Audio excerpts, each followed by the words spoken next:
If so, then welcome to The Verdict, where we stand on facts over beliefs. Court is in session.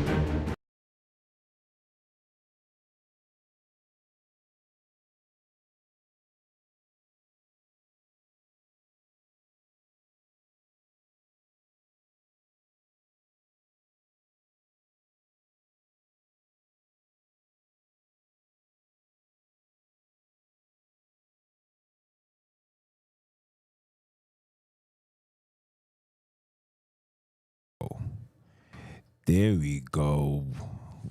What it do, y'all? It is your brother, man, from the motherland, coming to you guys live from the NY, back with another episode of That Verdict Show, Facts Over Beliefs.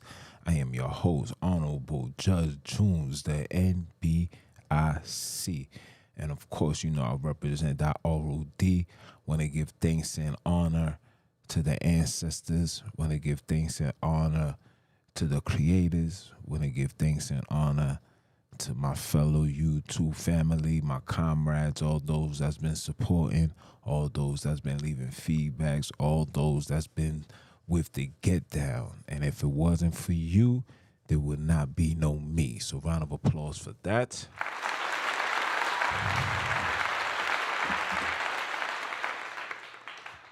Yeah, man.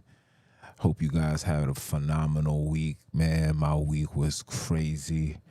A lot of revelations took place within the week. I actually got the chance to see people for who they really are and how they really feel. And it was well overdue. And of course, you know, it was always needed because it allows somebody like myself to maneuver around such situations. A lot of you guys see that I'm fully, I'm all jacked up as far as my beard go. My B-Day's this Wednesday. Yeah, man. This Wednesday, man. We saying goodbye to the 30s and we're entering the 40, man. The big 4-0. It's a lot of mixed emotions, man. You know, for somebody like myself, just being alive, you know what I'm saying? Because when we was younger, and I'm speaking mainly for how me and my mans, we used to communicate. We was like, nah, we got to get our seeds out now because we don't know if we was going to live to see 30, 35, 40. We didn't know. But the fact that we are and we are alive, I am grateful, I am honored, and of course, I'm going to continue keeping my foot on the necks of the enemy. Round of applause for that.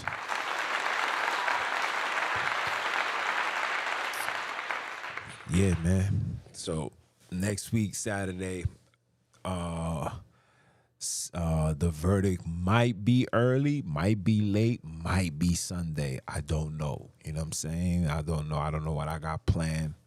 I'm thinking about, you know what I'm saying? I wanted to do something big, but I really want to get this. I really want to get this crib out in Texas, you know what I'm saying? Like, I want to get my family out of New York. So the goal is to, you know, stack up this bread and, you know what I'm saying? Like, not spend no unnecessary money. You feel me? Because we got things to do. You know what I'm saying? Land to purchase.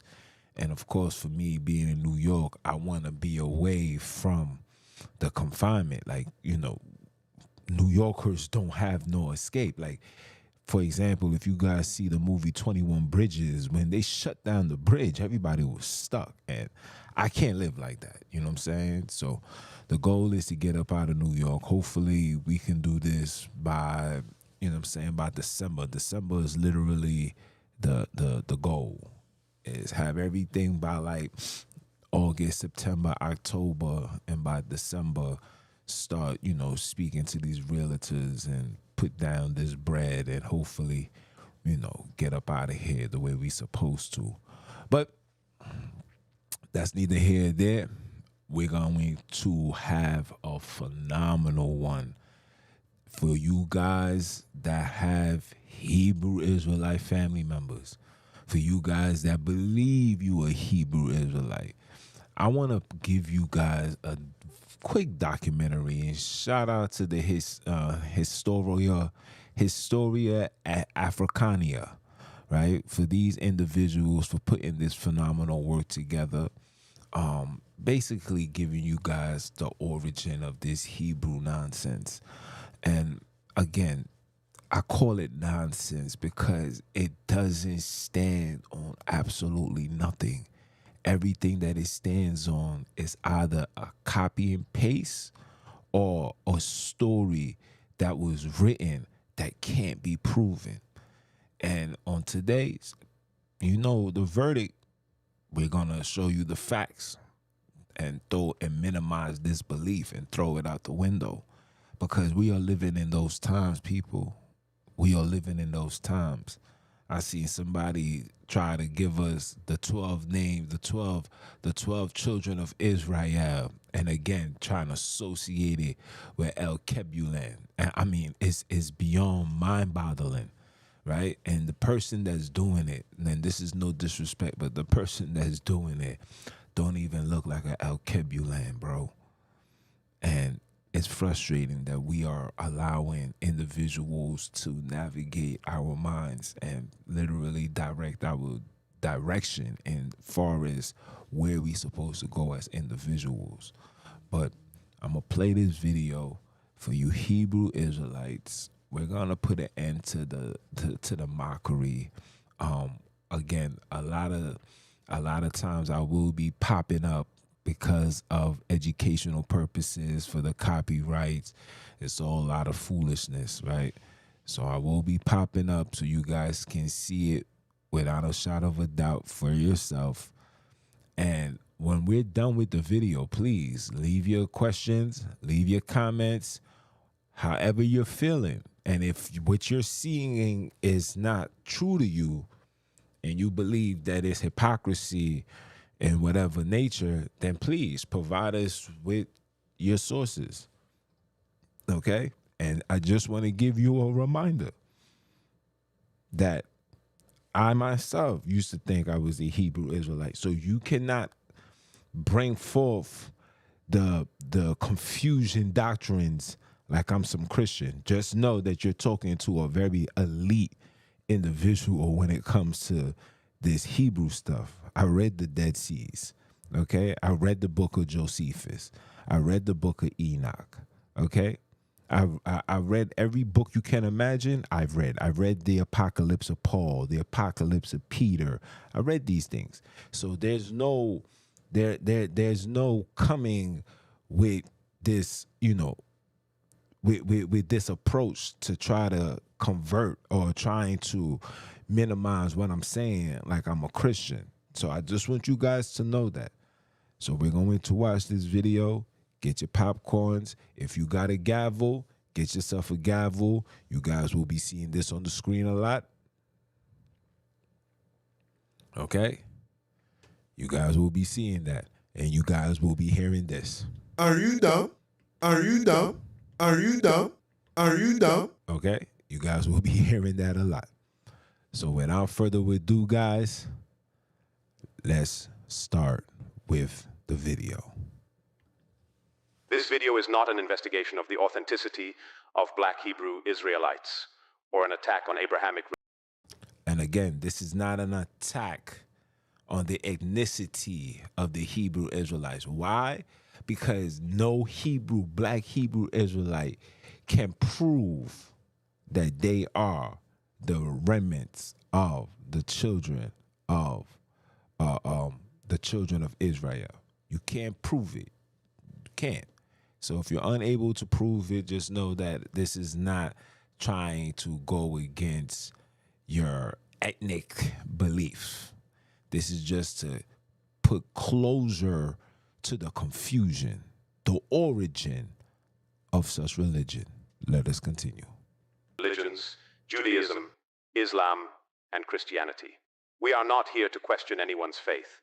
The creator of this universe has witnessed enough carnage on this earth, with each group professing to be representing his directives. We aim to establish that Africa...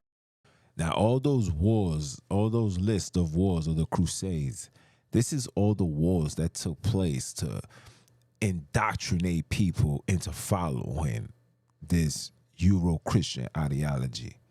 I just want you guys to know that, okay? And this war is still going on to this day, but that's neither here nor there. Let us continue. Which essentially means black people, established the concept of monotheism and knew this before the advent of these religions. The African was not a heathen before the arrival of Arabs or Europeans. The Star of David, a symbol widely recognized in Judaism, has roots in history. It can be found engraved on the side of an ancient Egyptian temple at Elephantine, Abu or Yebu, located near the border with what used to be Sudan. This design, featuring two pyramids, one reaching upwards towards the spiritual realm and the other grounded towards the earth, represents a powerful concept. It symbolizes the connection between the spiritual and physical worlds, echoing the core African philosophical principle of Ma'at, which states that what exists above mirrors what is below. And that's where they get what's bound on heaven is also bound in earth. Okay? Just want to throw that out there. I know a lot of you guys is going to be very agitated. Some of you guys will be shocked. But again, this information has to come out because we have to put an end to the foolishness, okay? And let me give a shout out to those brothers and sisters on the Historical African channel, where these brothers is literally putting in that work to show you guys true El Kebulan history. Round of applause for that. Round of applause. All right, so let us continue. Interestingly, the Star of David, also known as the Shield of David or Magen David in Hebrew, became widely recognized as a symbol of Judaism in the modern era, particularly in the 19th century. Before its adoption as a Jewish symbol, the hexagram was used in various cultures, including Kemet, or what Western scholars call Egypt. Its association with Jewish communities became more pronounced during the Middle Ages, but in the 19th century, it started to be universally recognized as a symbol of Judaism. This coincided with the rise of Jewish nationalism and the Zionist movement, which sought to establish a Jewish homeland. Zionist movement, Jewish homeland. So these people had an agenda. They wanted to establish themselves as the ultimate superior religion of the world. How was they able to get to that position? And it's quite simple. You get there by converting people into calling on their gods. You got to convert, especially black people, because the world was made for you. It is your land. But if you're calling on their God, you become weak and they become strong. And you don't got to listen to what I'm saying. Just pay attention to the things that's going on around you. Who's running the show? Media, internet, Facebook, Instagram. Who are these people? It's them and not you. Come on, Yahweh. Come on, Yahweh Shai. In the Barak. That's how y'all sound. Let us continue. The Zionist movement was promoted by several key figures, but one of the most influential was Theodor Herzl. Herzl, a Jewish Austro-Hungarian journalist, playwright, and political activist, is often considered the father of modern political Zionism. Herzl's 1896 pamphlet, Der Judenstaat, The Jewish State, proposed the establishment of a separate nation-state for Jews as a solution to the growing wave of anti-Semitism against the Jewish diaspora. He organized the first Zionist Congress in Basel, Switzerland, in 1897, which laid the groundwork for the future establishment of the State of Israel. The Star of David's association with Jewish communities became more pronounced in the late medieval period, especially in the Jewish mysticism of the Kabbalah, where it was seen as a symbol of divine protection and the relationship between the divine and the mortal. The Zionist movement, aiming to establish a Jewish homeland in Palestine, adopted the Star of David as a central symbol, helping to cement its association with Jewish peoplehood and nationalism. This culminated in the star's inclusion on the flag of the State of Israel in 1948, by which point it had become a definitive symbol of Judaism and Jewish identity worldwide. Judaism, known as the first of the three major monotheistic religions, alongside Christianity and Islam, is noted to be less focused on... So again, the major three religions started off with Judaism. The Abrahamic, listen people, the Abrahamic religion came with all of this. The Crusades with Christianity, the Jihad with Islam. Let's version than its counterparts. We will begin by stating our concluding facts. Egyptians...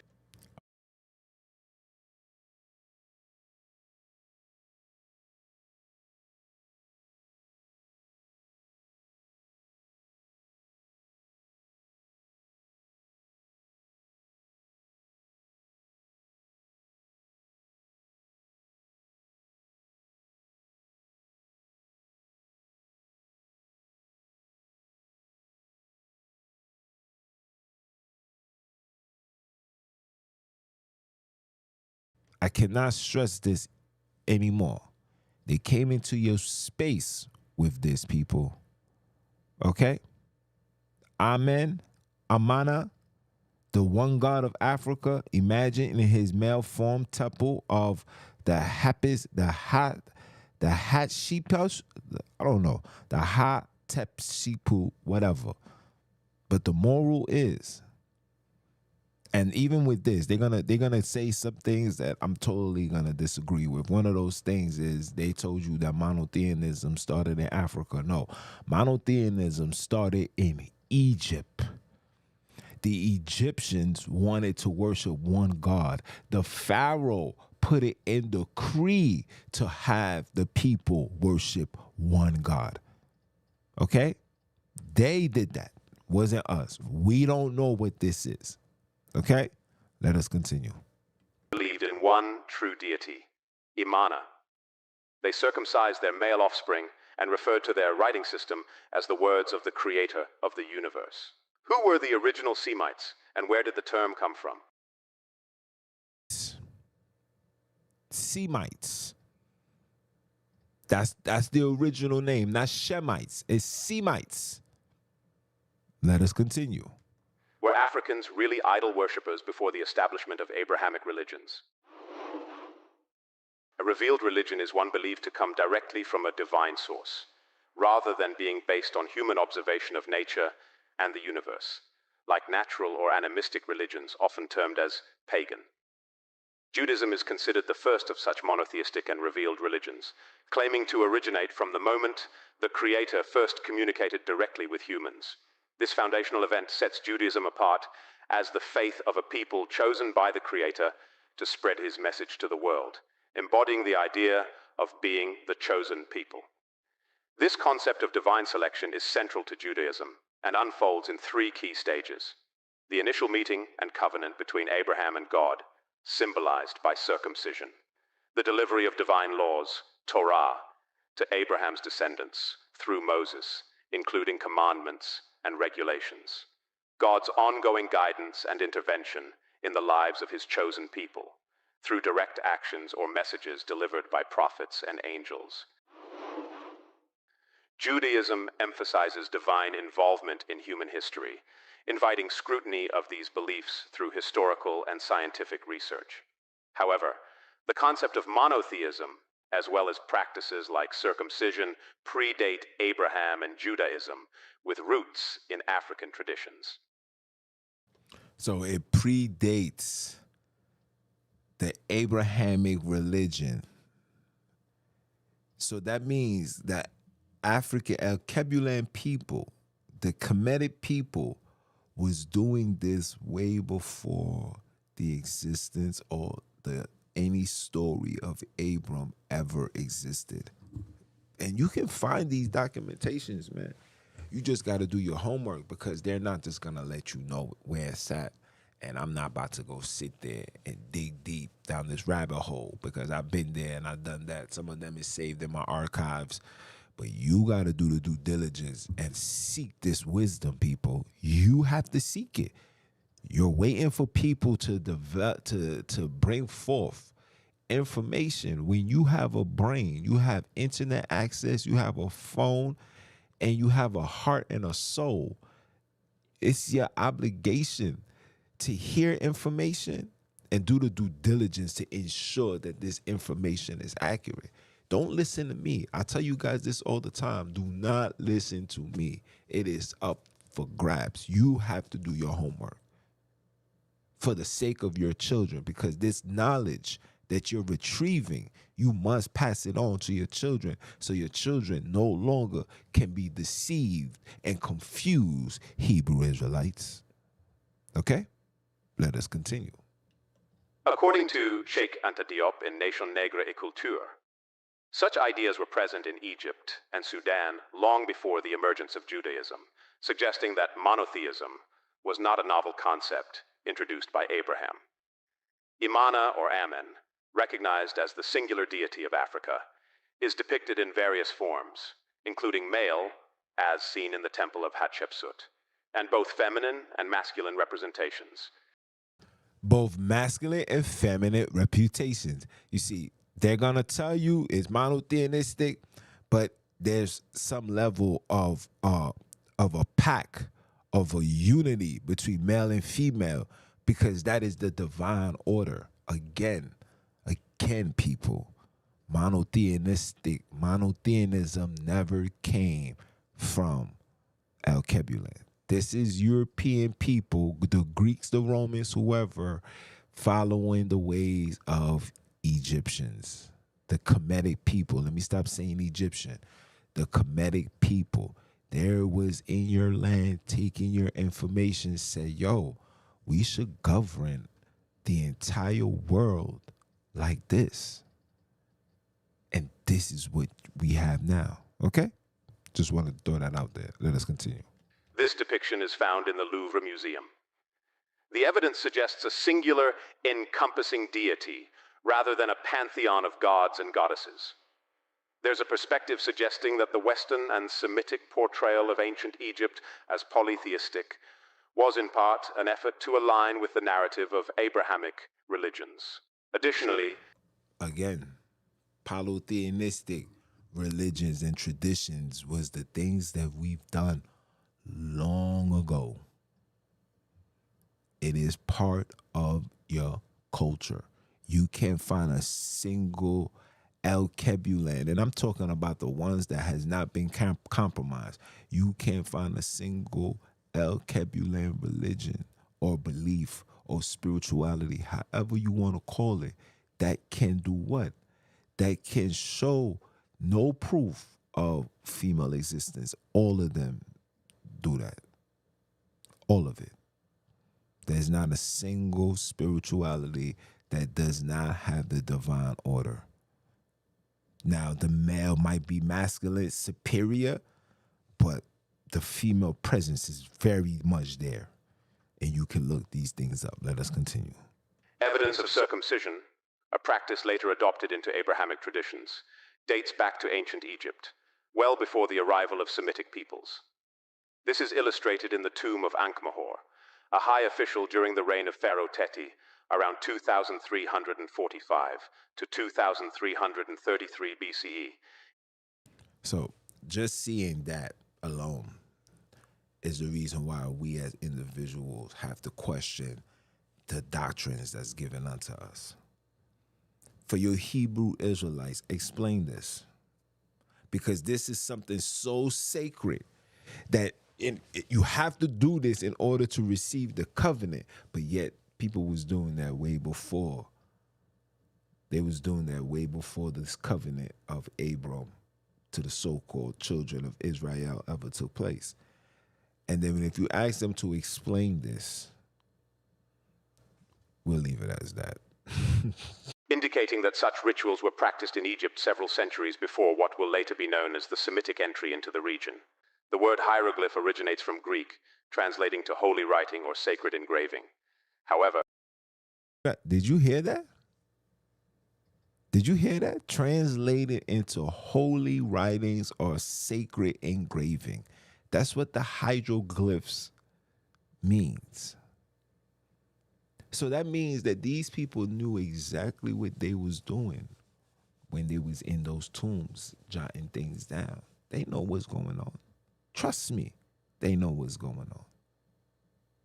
But it's you that's in denial. But let us continue.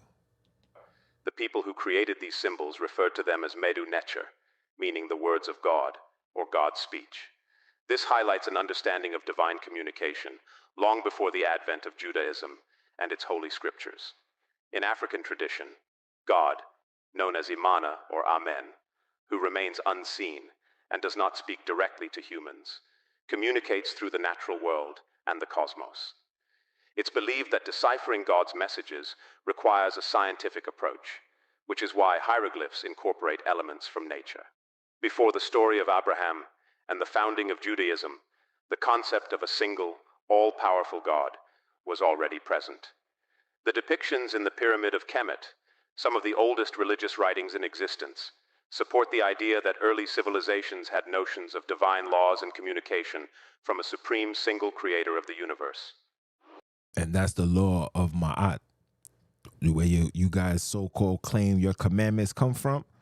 It was a copy, rewritten version, European version from the laws of Ma'at. Look it up. Type in M-A apostrophe M-A-T. Look that up and type in laws and then read it and then tell me the correlation. Okay? Just wanted to throw that out there, Hebrews. This is for the Hebrews. Judaism emerged among Semitic peoples, a term we often hear but might not fully understand. Before diving deeper into the origins of Judaism, it's important to explore who the Semites were and how their cultural and historical context contributed to the development of this religion. The terms Semitic originate from Shem, a biblical patriarch thought to be the ancestor of the Semitic peoples, including Hebrews, Arabs, and related groups. And what do all those people have in common? What do all those people have in common? Would you like me to tell you? All those people were the ones that enslaved you, Al-Kebulan. Told you that you was Ham, or now you're Shem, but you're Shem based on a curse that your ancestors did not follow the rules and regulations of the Lord Almighty, the Almighty Yahweh, Yahusha. You're going to see. Let me stop. These labels, developed by Western scholars, draw from biblical references to categorize peoples primarily from Mesopotamia, modern-day Iraq, tracing their mythical lineage back to Abraham. The initial Semitic groups emerged from the mixing of the Sumerians, dark-skinned pioneers.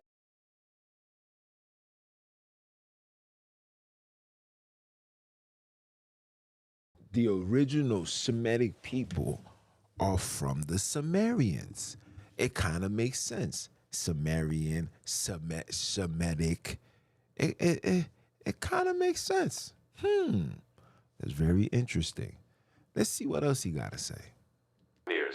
And early settlers of Mesopotamia, and nomadic, warlike groups from northern Eurasia. So who were these established communities of dark-skinned people with deep African cultural roots? These groups included Persian archers, who trace their lineage back to the Elamites, credited as the earliest civilizers of Iran. This is a depiction of a Persian archer, as seen in the Louvre Museum. The Sumerians, also referred to as Zalmat Gagadu, or people of blackheads, acknowledge their distinct physical appearance and cultural contributions. The Canaanites Phoenicians. We have covered this group quite extensively in a recent video. See the video description. The ancient people of Kemet, popularly called Egyptians today, celebrated as true pioneers of civilization. This is a depiction of a typical Egyptian found in the tomb of Ramesses III, authentic African name, Ramesu Hekayunu. This dates back to 1200 BC. This blend of cultures and peoples gave rise to the Akkadians, with Sargon of Akkad founding his empire around 2300 BC, a significant historical figure marking the so-called Semitic entry into recorded history. This period follows roughly 300 years after the construction of the Great Pyramids in Africa. Due to their nomadic lifestyle, these early Semitic peoples spread throughout the so-called Near East over time. Indeed, the so-called Fertile Crescent, a region stretching from Mesopotamia to Egypt across West Asia and Northeast Africa. Now, let me just throw this out there, guys, because I know a lot of you guys go be like, but we got information that we was in South Africa. Listen, look, people. Listen carefully. All of that is a lie. You can choose to hold on to it, or you can choose to denounce it. But it's a lie. The stories that these people put together, it's from there. They didn't take nothing from this place and moved it over there. They're not doing that. These niggas run the world. They're not doing all that. They're just telling you this book that you reading is our book, and I'm gonna show you that it's our book, and you guys should just be happy that we allowing you to read such book. Okay? Let us continue. Became a central area for Semitic migrations and settlements. This area is rich in historical and biblical narratives, showcasing the influence of Semitic groups in ancient texts. The Bible tells a story of Abraham leaving his homeland in Chaldea, Mesopotamia, to journey to Canaan, a land not originally his, that would eventually be inherited by his descendants. This narrative introduces the practice of nomadism among Semitic peoples as they move into new territories. However, from a scientific and historical perspective, it's clear that Semitic populations are not all direct descendants of a single ancestor named Abraham.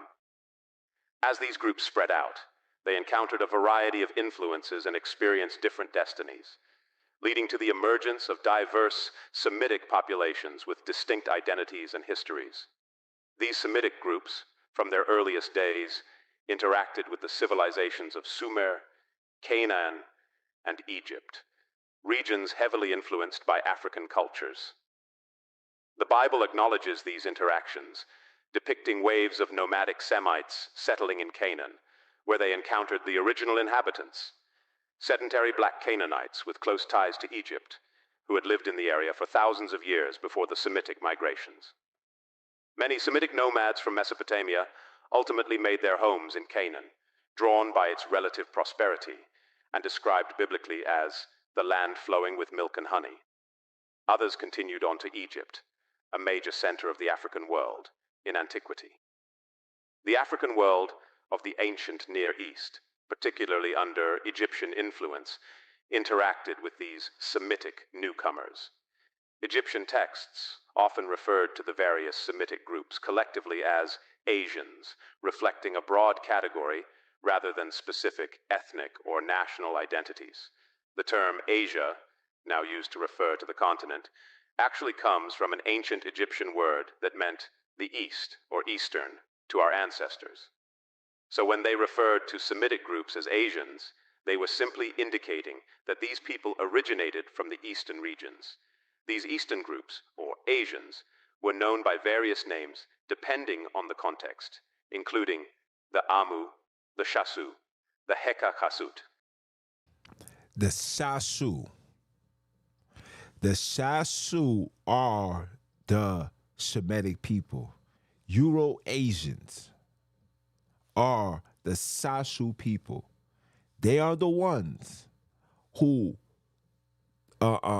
they are the ones that the Bible story is written of. Is written of the Shasu people. Listen carefully. The Shasus. See, I paused it right there for you guys could go do your homework. The Shasu people. When you go trace who they are, you're going to find out that they're not you. And I'm speaking directly to the El Kebulan kidnaps. Go do your homework. It's right here. Go Google that. Known in Greek as Hyksos, the Habaru. Long before Semitic groups arrived. And Habaru or Habru is where they get the term Hebrew from. That's where that comes from. I just wanted to just throw that out there. Okay, Hebrew Israelites? Just wanted to throw that out there. In Egypt, our ancestors were already aware of them. The Egyptians. You heard what he said? He says that our ancestors was already aware of these people. We knew these people was. I'm not going to get into deep on how we fell and what caused the hatred between these Euro-Asian individuals against us, but we knew who these people was. We been knew who these people was, okay? Let us continue. In particular, were familiar with nomadic tribes known for their notoriety as raiders, among other things, who roamed the ancient Near East in pursuit of loot. On occasions... In pursuit of what? In pursuit of loot. Dirt bags. Dirt field. This was who they was. Scavengers. And it's still going on to this day. Continue exploiting the El Kebulan people.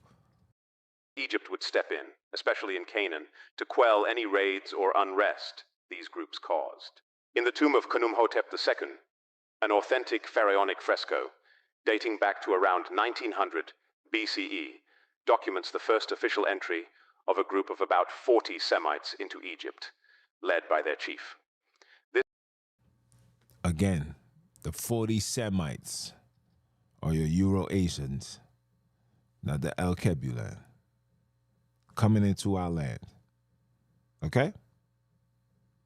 Let us continue. Artwork enables us to follow their presence in Egypt from this period. The fresco depicts these Semites, identifiable by their tanned skin, entering Egypt peacefully and officially for the first time, with the Egyptians engraved at the bottom. It illustrates the Semites coming to pay tribute to the pharaoh, signifying their subjection to Egyptian authority. Two Egyptians, distinguished by their white loincloths, are shown documenting the tribute brought by the Semites. In this fresco of the Akhtatou, created in the 11th century, is rooted in biblical stories. It illustrates a moment from the Bible where Abraham and his wife visit Egypt and encounter the pharaoh, who is shown seated on his throne. Notably, this fresco, made many centuries ago, reflects a recognition of the African heritage of the ancient Egyptians. This suggests that the understanding of Egypt's African roots was widely acknowledged at the time the fresco was crafted, indicating a historical appreciation for the diverse origins of ancient civilizations. When Semitic groups first ventured into the regions inhabited by African peoples, such as the Canaanites and Egyptians, they were predominantly polytheistic. It was through interactions with these African... So when they came into our space, there was polytheistic, meaning that they worship multiple gods. And now, if you want to go according to based on the story that we've been told, right, that Abram and all of that came from Africa and all of that, that justifies and proves my point that we was worshiping multiple deities. And multiple deities is still being worshipped till this day. But you allow these people to reconstruct the spiritual understanding of humanity that make you believe that when you call on your ancestors or do the ways of your ancestors, the days of old, that's pagan, that's evil, that's satanic, and you're going to burn. This is what our people is believing. But the question that I ask is, okay, let's go, let's follow the ways of the Semites. Let's follow their ways. Let's keep the laws. Let's do this. Let's do that. How long will we have to wait to be in the proper position that we're supposed to be on? Because according to the word, don't listen to me. According to the word, it says, keep my commands and live. According to the word, it says, keep my commands and you shall be the head and not the tail. According to the word. And we got how many Hebrew Israelites running in America alone? How many Hebrew Israelites all over the world? And what do all of them have in common, guys? What do all of them have in common? What do all of them have in common?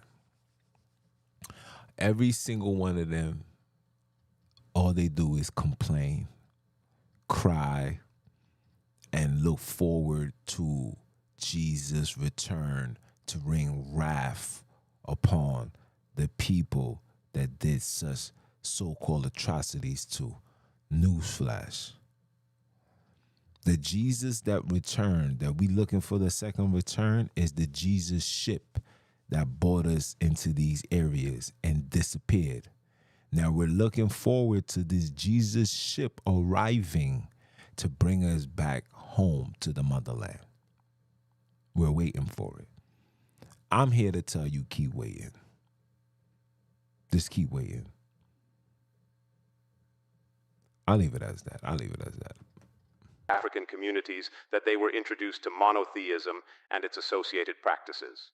An interesting account from the book of Genesis, chapter 14, verses 18 to 19, highlights this cultural exchange. It describes how Melchizedek, the king of Salem and a priest of the Most High God, welcomed Abram, later known as Abraham, with bread and wine, blessing him in the name of God, the Lord of heaven and earth.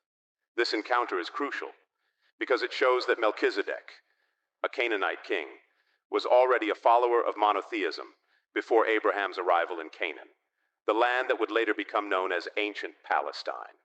This implies that the African Canaanites, like their neighbors in the Nile Valley, practiced monotheism before the arrival of Abram, who is often considered the first monotheist in Semitic religious traditions. In essence, the Bible inadvertently reveals that monotheism was already established among the African peoples at the time Abram entered their lands. Furthermore, the passage where Melchizedek blesses Abram underscores that the very first monotheistic rituals Abram participated in, such as sharing meals of bread and wine, were African in origin. These rituals, long present in the Nile Valley civilizations like Egypt and Sudan, were part of the worship of Osiris and were shared with Abram by King Melchizedek, highlighting the African roots of some of the earliest monotheistic practices. The story of Abraham and other nomadic figures in the Bible, such as Isaac, Jacob, and Joseph, highlights how Semitic peoples adopted monotheism and various cultural practices from African communities, specifically the Canaanites and Egyptians. These interactions are depicted in biblical narratives, showcasing how these early Semitic nomads integrated customs and religious rites from the advanced civilizations they encountered in Africa. This exchange of ideas and practices underscores the significant influence that African civilizations had on the development of Semitic cultures and religious beliefs. The term Hebrews in the Bible initially refers to a few individuals like Abraham and Jacob and their families, rather than a distinct people.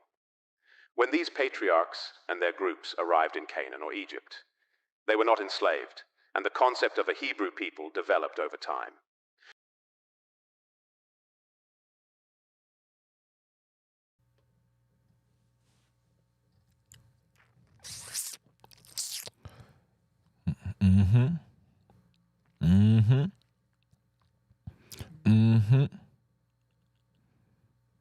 And you notice that, these pictures that these people are putting together are, pale skin, tan skin, you know what I'm saying? They're not carrying nothing of Al-Kabulan descent. I hope you guys are very, very aware and paying attention to what's going on here. You know I'm gonna bang the gavel. You know I gotta bang the gavel. Come on now, let's continue. Real historical events likely inspired the biblical narratives about the Hebrews, a people whose existence is primarily scriptural. The word Hebrew itself likely comes from Habir or Apir, terms found in ancient texts from Egypt and Canaan, used pejoratively. Habir is Hebrew. It's Hebrew. That's where Hebrew comes from. It's Hebrew. I'm just gonna do the correction for these people. But you could look up these words as well. But the origin of the Hebrew comes from the word Hebrew. Okay? I got the book somewhere over there. Let's continue. To describe scattered, nomadic Semitic groups.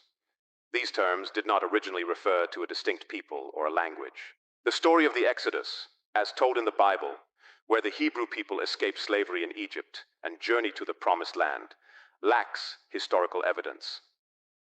Lacks what? Lacks historical evidence. It lacks historical evidence. Nobody can prove this. Nobody can prove this. 40, think about this, people. 40 years of walking round and round, round and round. We're talking about El Kebulan people, the most stiff-necked, hard-headed people on the face of this earth. 40 years they've been walking around. Think about that, people. Think about it. 40 years. This is the same people that see the so-called miracle of God and still wanted Aaron to make them a shrine to worship another God. That means these people don't even have no fear in you, God. I just wanted to throw that out there. Let us continue. Cheikh Anta Diop, in his book Nations Nègres et Culture, provides insights that made Pharaoh Akhenaten, around 1400 BCE, a time when Akhenaten attempted to revitalize Egypt's ancient monotheism. This religious reform aimed at creating a unified religion to support the political unity of Egypt's vast empire. Moses, influenced by these reforms, is portrayed as adopting monotheism passionately within his community. This context is set in the 18th dynasty, a period of immense Egyptian power and expansion under Pharaoh Thutmose III. During this time, Egypt was a melting pot of people from its conquered territories who came for work, to settle, or to pay tribute. Diop places this transformative period specifically during Akhenaten's reign, suggesting that the biblical Exodus narrative might have been inspired by historical interactions and the significant religious reforms of that era. Akhenaten revolutionized Egyptian religious practices by discontinuing the worship of various manifestations of the Creator, called deities. These deities are Osiris, Isis, Hathor, and Anubis, which priests traditionally mediated. Instead, he established the monotheistic worship of the Aten, the sun disk, as the sole expression of the divine, allowing only himself to conduct its worship. Akhenaten's actions positioned him as a unique figure in history, akin to the first prophet, centralizing religious power and practice around this singular deity. Egyptologists and other Western scholars with little to no understanding of African culture and religiosity have erroneously assumed these manifestations of Imana as separate gods. We will discuss the manifestations of the Creator later in this video. The biblical account of the Hebrews entering and settling in Palestine, described as the Promised Land, was marked by significant violence and brutality, echoing the actions of the Hyksos and Haberu, ancient groups known for... Now, if you see the location of where Jerusalem is, and you was to go onto the map, I want you guys to screenshot this, okay? And then I want you guys to go onto the map and see where Jerusalem is. Jerusalem is gonna be further going towards in the area of a Shechem. That's where it's gonna be at. But if you see from this, they got it literally towards the bottom. Okay? Look at all these tribes. Kingdom of Edom, Kingdom of Moab, Kingdom of Ammon, all of this. Their aggressive conquests. Scholars have drawn parallels between these groups and the Hebrews of the Bible, especially in their treatment of the Canaanites. According to biblical directives, the Canaanites were to be exterminated to claim their land and possessions for Israel, a narrative detailed in the book of Joshua. However, the actual conquest of Canaan by the Semitic populations might not have happened as swiftly or directly as the Bible suggests. Historical evidence, such as the Merneptah stele from 1207 BCE, indicates that Egypt maintained control over Canaan well into the period following the 18th dynasty, contradicting the timeline of an immediate post-Exodus conquest. The Semites' integration into Canaanite society was a gradual process, involving cultural assimilation and the adoption of Canaanite languages, which later came to be recognized as Semitic. This slow blending and eventual autonomy led to the establishment of the political entities of Judah and Israel around 1000 BCE.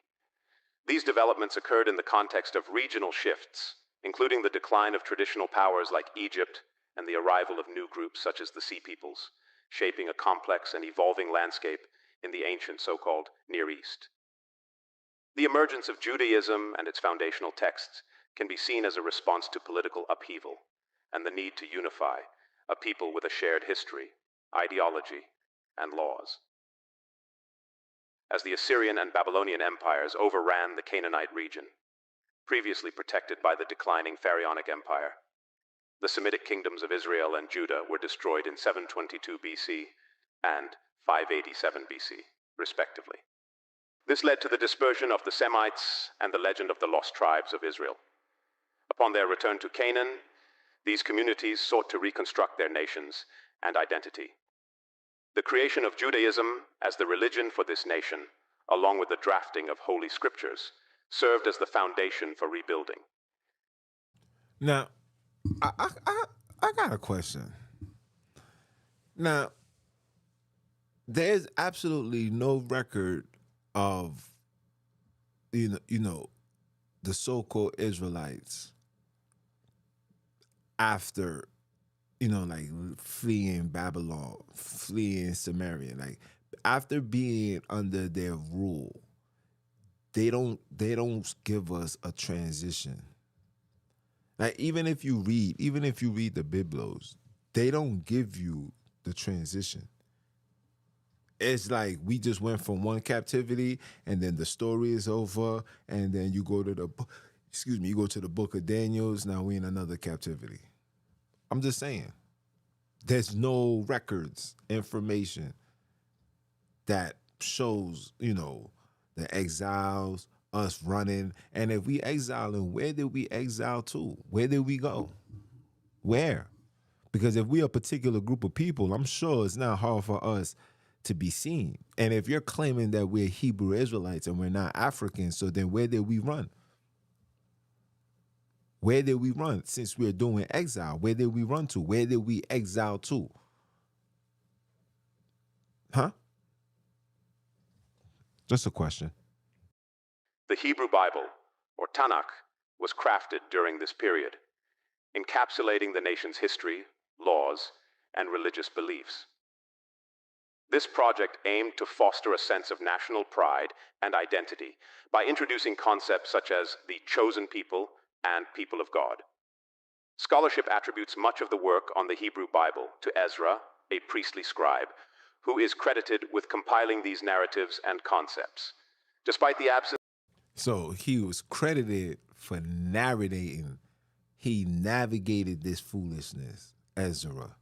I had a brother say, you got to read the 70 verses of Ezra so you can understand the story of hell. And I'm telling you, I'm gonna do a lesson on hell so we can put an end to all you scary ass Hebrew Israelites, Bantunites, and anybody that believes in following Christ. I'm gonna give you a story, show you how this is nothing but pure madness and complete idiocy. I'm gonna show you. Just stay tuned. Of historical evidence for many of the events described in the Bible, such as the slavery of Hebrews in Egypt or the 40-year desert wandering, these stories have played a crucial role in shaping the identity and religious beliefs of the Jewish nation. The Codex Amiatinus, an 8th century CE manuscript, features a fresco depicting Ezra engaged in the composition of the Hebrew Bible, marking a foundational moment in the formation of Judaism. In crafting Judaism and the Tanakh, the religious and cultural traditions of various regions, where their forebears had lived and roamed, were amalgamated. This synthesis included Mesopotamian influences, incorporating Sumerian texts, traditions from Canaan, such as those found in the writings attributed to Sancho Neaton, Egyptian elements, notably the monotheistic worship of Aten, and teachings attributed to Osasef. These diverse sources were integrated with the Semitic people's own patriarchal and martial customs, which starkly contrasted with the more matriarchal and peaceful cultures of the regions they drew from, showcasing the multifaceted origins of Judaism. After returning from exile and beginning to rebuild their community, these people started identifying as Jews. Originally, the term Jew described someone from Judea, also known as Judah or Yehudah, a Canaanite region. The Canaanites were the area's first inhabitants, but it was the settlement of Semitic populations in Judea after the exile that led to them being called Jews. Their history, marked by nomadism and domination by various powers, fostered in them the concept of a Messiah, a political and religious leader who would establish a powerful and self-sufficient nation, free from domination. This aspiration for a grand national identity is echoed in the Bible through stories of majestic kingdoms, led by figures like David and Solomon. However, in reality, Jewish states such as Judah and Israel remained small and vulnerable, eventually fading under the control of successive empires like Babylon, Persia, Greece, and Rome. Despite the biblical vision of a sovereign promised land granted by God, the Jews had to coexist with numerous peoples and face continuous conquests over the centuries. This struggle is documented in the Hebrew Bible itself, through tales of wars and conflicts, including the famous story of David and Goliath. The grandeur of kingdoms like David's or Solomon's, as depicted in the Bible, contrasts with the historical reality, where the dream of a mighty Jewish nation was repeatedly hindered by external domination. These narratives of splendid Jewish reigns are largely legendary, embodying the hopes for a significant national future that the Bible sought to inspire. The interactions between Semitic nomads and the peoples of the African regions, such as the Canaanites and Egyptians, are well documented, including in the Bible through stories like Abraham and Hagar the Egyptian and Joseph's marriage to an Egyptian woman. Over centuries, these interactions led to a blending of cultures and, to some extent, genetics. However, despite any changes in their physical appearance, these Semitic groups continued to identify with their Mesopotamian origins, rather than adopting an African identity. So, as you guys can see by the painting, it says these paintings from the tomb of Ramses III, 1200 BC, shows that the Egyptians saw themselves as black and painted themselves as such, without possible confusion with the Indo-European, the Caucasoids, or the Semitics. It is a representation of the race in their minute difference, which ensures the accuracy of the color throughout the entire history. The Kemetic never entertained the fantasy of portraying themselves by type B or D. Okay? This is all from them. Okay? Now you see this. You see the complexion of these people, Indo-Europeans, Caucasoids, aka Eurasia. That's where the Semites come from, Hebrew Israelites. So are you telling me you have Chinese? What? Huh? You wouldn't know, right? So you're basing your stance in the Bible based on a precept of Deuteronomy chapter 28, verse 68. That is not enough. That is not enough. That is not enough. That is not enough. You need more people. You guys should all, every single Hebrew Israelite should take a DNA test. But the question that I ask is, which original Israelite are you going to grant access to use their remaining substance for you to trace your lineage by? How many of you gonna do that? How many of you gonna find that? Let's do Solomon. Solomon got 700 wives. Let's find these children. Let's find these wives and these children. Come on, guys. We could do that, right? You got the entire world believing that they're Hebrews, but can't speak Hebrew. When you see them when you see them street preaching, and then they gotta speak a Hebrewic name. Some of these the Hebrew people themselves, the Arabs, the Israeli people themselves say, and I heard it verbatim, they said that even the language that you guys are speaking, supposedly Hebrew, it's a slang language. Like it's literally something that you guys created. Like shalom. You guys are creating this. How do I know this? Maybe I should try to get this brother to come on the show. He's not gonna come on the show because he knows that I'm gonna keep my foot on necks and have this man speak. And this is a top professor at a university. I don't know the university off the top of my head, but he studies and specializes in biblical texts, Hebrew language. He speaks it fluently. He can write it.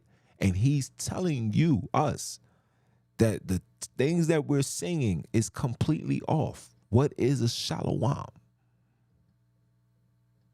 They don't know what that is. So where did the black man get it from? Because you don't know how to speak Hebrew, slave. Who taught you? Who's teaching you? I'll leave it as that. Similarly, African communities recognize these Semites not as one of their own, but rather as people from Asia, highlighting the distinct. And just look, people from Asia, and just look at all our people. They're the only ones pale with supposed fringes on their outfits. But yet that's you though. That's you, El Cabulans. Yeah, that's you. Cultural and geographical identities maintained despite their close interactions. Over time, the diverse physical characteristics of Semitic peoples, influenced by their interactions with Canaanites and Egyptians, began to change significantly due to invasions by lighter-skinned populations, such as the Sea Peoples, Philistines, and Greco-Romans. These groups arrived in the ancient Near East during periods when Canaanite and Egyptian civilizations were in decline. As a result of these invasions and the subsequent mixing of populations, the Semites gradually adopted lighter skin tones, a trait that is more commonly observed among their descendants today. The Jewish identity of the Ethiopian Jews, often referred to as Falashas, remains a topic of debate with various theories in play. Now, you see the people to the side? You see the tan people? You see the skin tone? These are your Semitics. That's your Semitic people right there. You see the skin tone? You see the tan? You see it? Yellowish? These are your Semitic people. Okay, Hebrew Israelites? That's your mommy, that's your pappy right there. Right there. And you don't want to say, yeah, man, you know, the Hebrews was in the Hebrew Bible, the Ethiopian Bible predates Christianity, predates. All of that is complete nonsense. That is a lie. Okay? The person that wrote the Ethiopian Bible was a Byzantine king. And you know, I find it crazy that ever since I brought this information forth, they took his information off the internet. Crazy, right? Crazy, right? But we got the files. Byzantine king who denounced his position to become a Christian monk in Ethiopia. And Ethiopia at the time was being run by his Byzantine family. Oh yeah. Oh, and just to throw this out there, just so you guys can get a little upset, he was related to Constantine through marriage.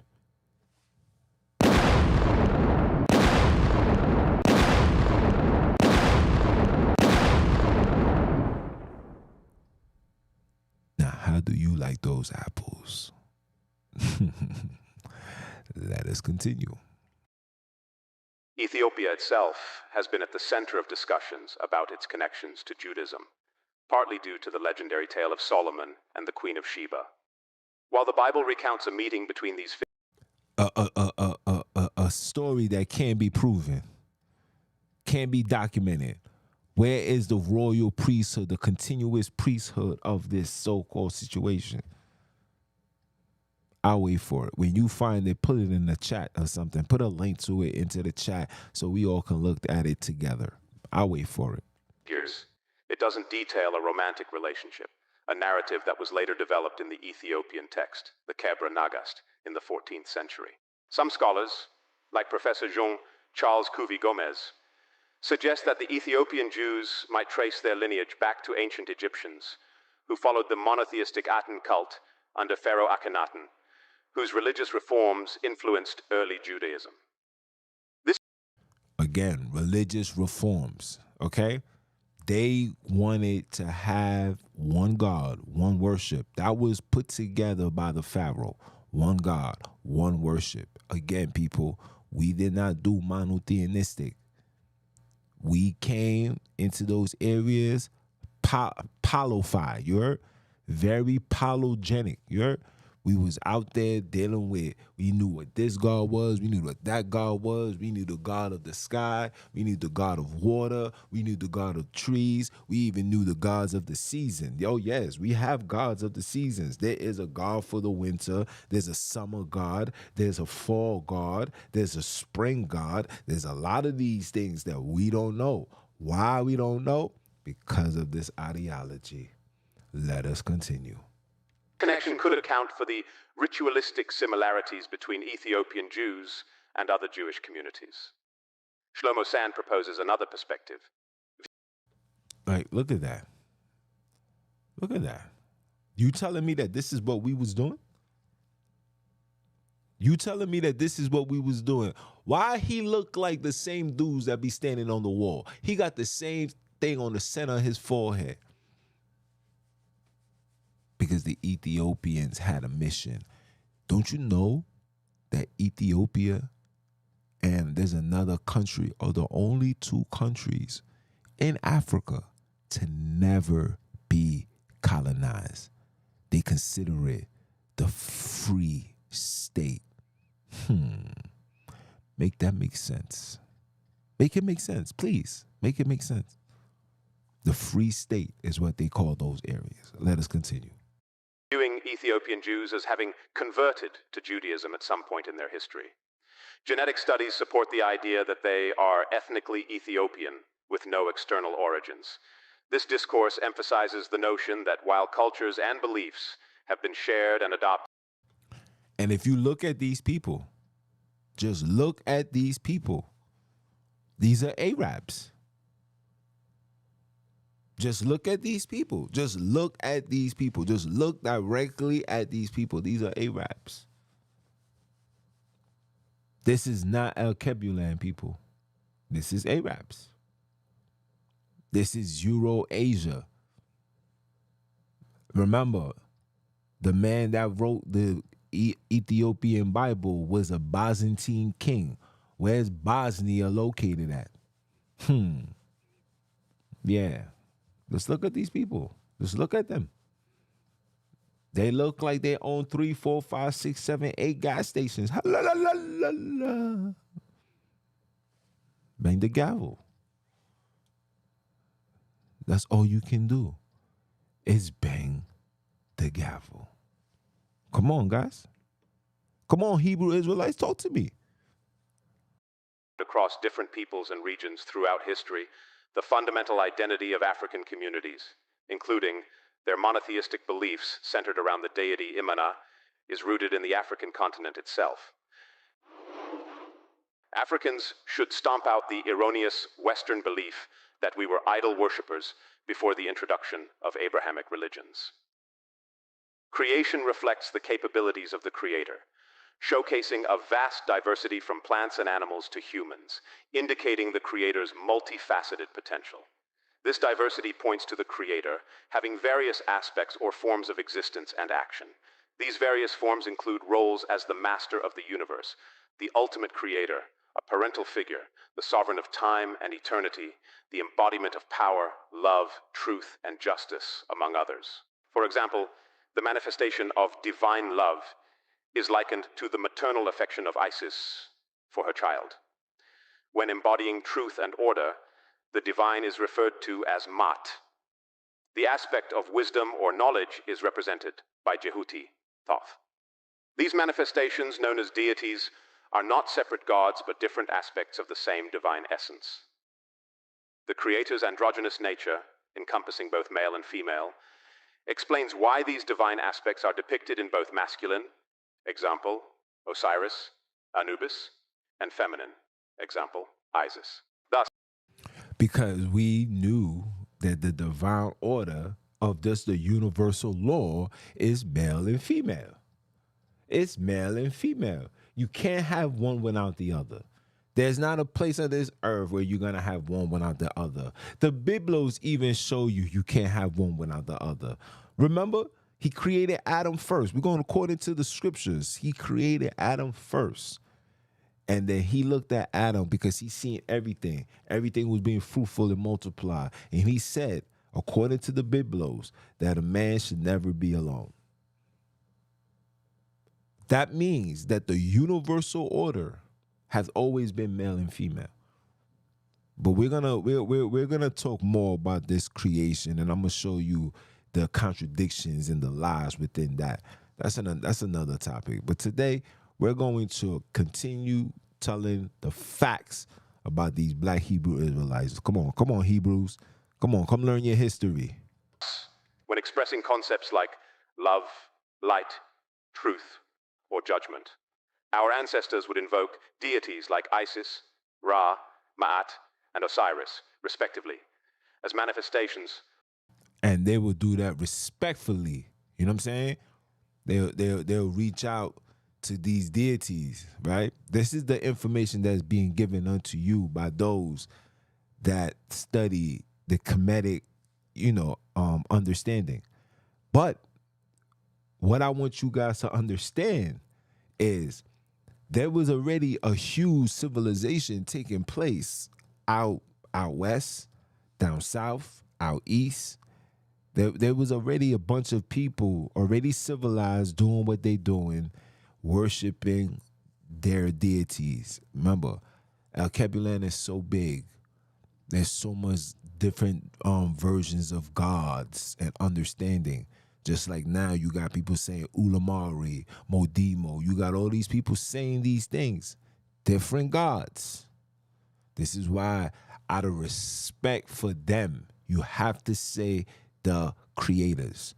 Because you don't know which God your ancestors called on. Okay? You don't know. And Sunini, Nanini is masculine and feminine.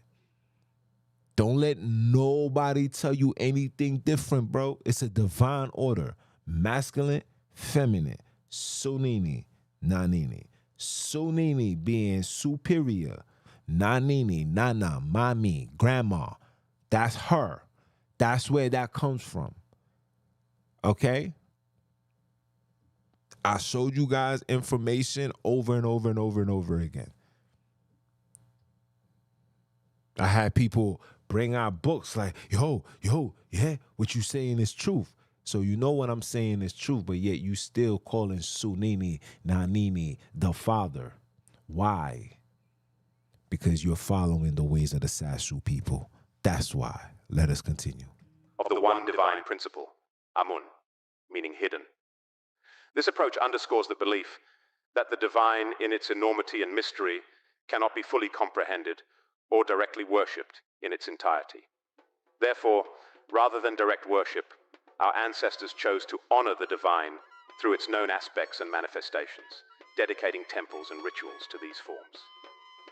This multiplicity of worship does not signify many gods, but a single divine principle with varied expressions, ultimately embodying the profound, unknowable essence of Amun.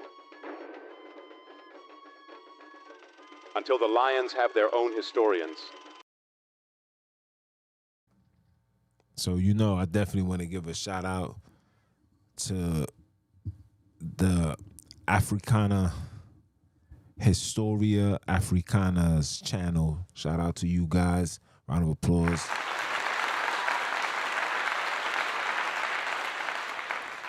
And I got more videos I could pull up, but it's really not worth it because it's just common sense at this particular moment of time, bro. Like, it's really common sense. You really got to just wake up and smell the Kool-Aid, bro.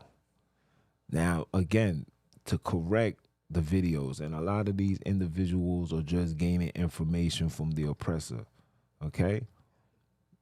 We didn't do monotheistic. Monotheism is not of the El Kebulan people. History shows, ritual shows, dancing shows. You know what I'm saying? These are facts. This is not my assumptions, okay? We have multiple deities that we as individuals gave reference and respect to. We have multiple deities, people. I repeat, we have multiple deities that we give praise. That we gave praise and respect to. We wasn't praying. That came along with the Abrahamic nonsense. Okay? So now let's talk about the Abrahamic nonsense. So as you can see, we was doing things that predated this Abrahamic nonsense. Okay? What the Abrahamic nonsense was to do, right? When the Romans came into Egypt and they infiltrated the tombs and gathered all this information, they came into the realization and said the only way, no, let me take that back. They came into the situation looking at these hieroglyphics on the wall, and they wanted the same power and control that the Egyptians had on the people. So what did they do? They created a one God, 3 religions that worship that one God, 3 religions that worship that one God, 3 religions that worship that one God. And this one God was literally the justification for the genocide of black people. I mean, I never read the Quran, and if anybody did, please provide me with the information that shows that, the Islamic Allah's chosen will be in servitude because of disobedience. Okay? Christianity justifies that. Christianity justifies it by saying we are the seed of Ham. We are cursed. We were supposed to be servants. That's Christianity's version. Judaism version is what? You disobeyed. You broke the law. And because you broke the law, now you must be put across shore. That's what comes with Judaism. I don't know what comes with Islam. Never read the book of Islam. Never read the book of Quran. None of that. So if anybody knows any information pertaining to such things, I'm very open to the dialogue. But that's neither here or there.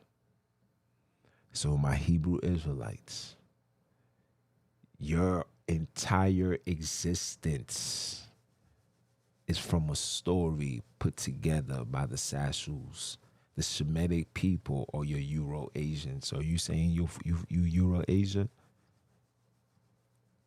Because if you're Euro-Asia, then you guys shouldn't be saying the N-word. You guys should not be trying to convert black people. I think you should take your talents to China. I think you should take your challenge to Japan.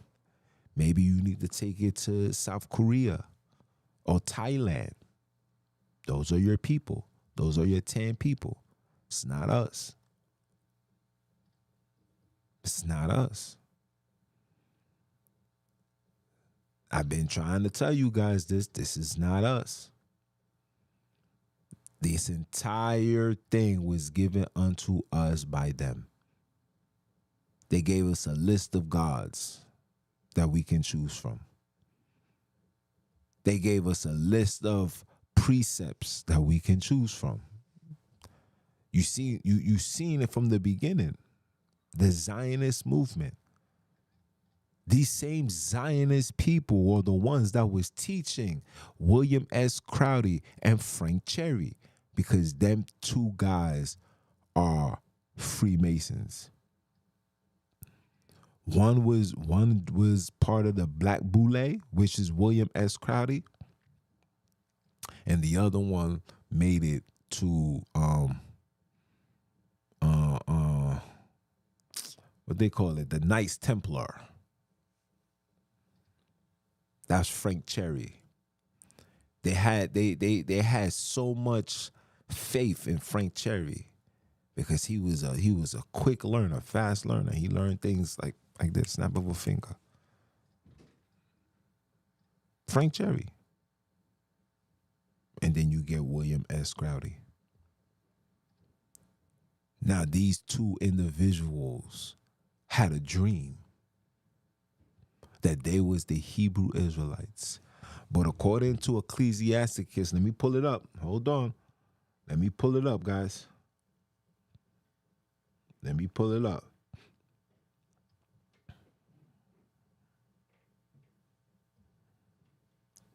(34:7). Let me pull it up. You know I gotta pull it up for you guys. Hold on. Hold on. Hold on. Damn, I don't even got the Bible on my joint no more. It's crazy. I don't even got the Biblos on my joint, guys. We deconstructing for real, you heard? Oh, no.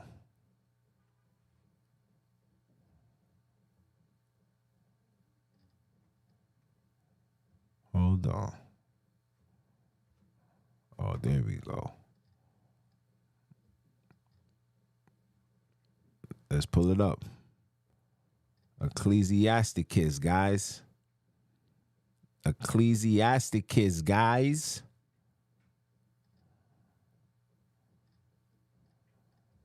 Hold on.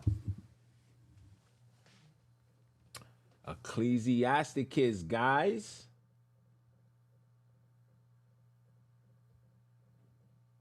Oh, right here.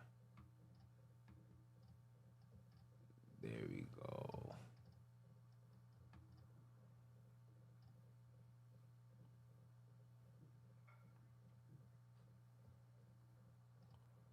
Ecclesiasticus 37, 34:7.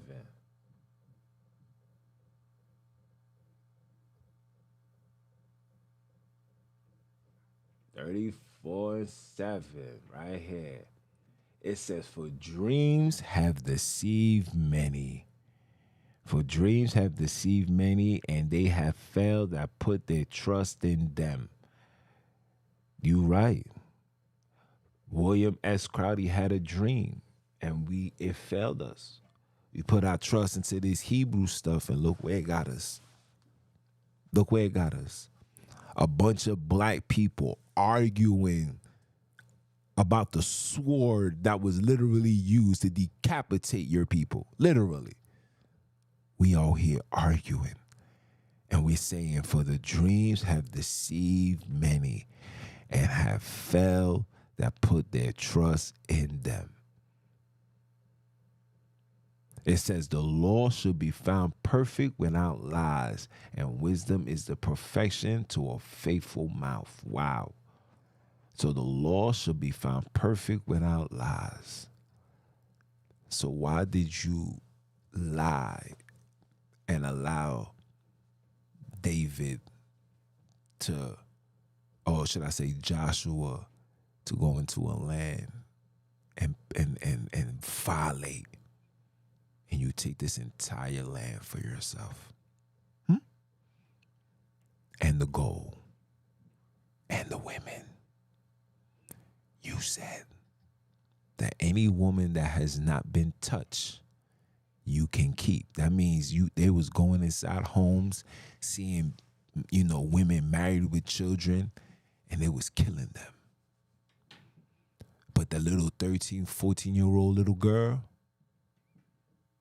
they was keeping them. Might even have been, you know what, them. It begins with a R.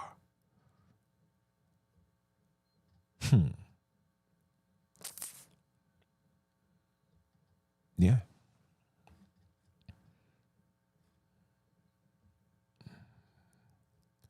Yeah. So is there any questions, people?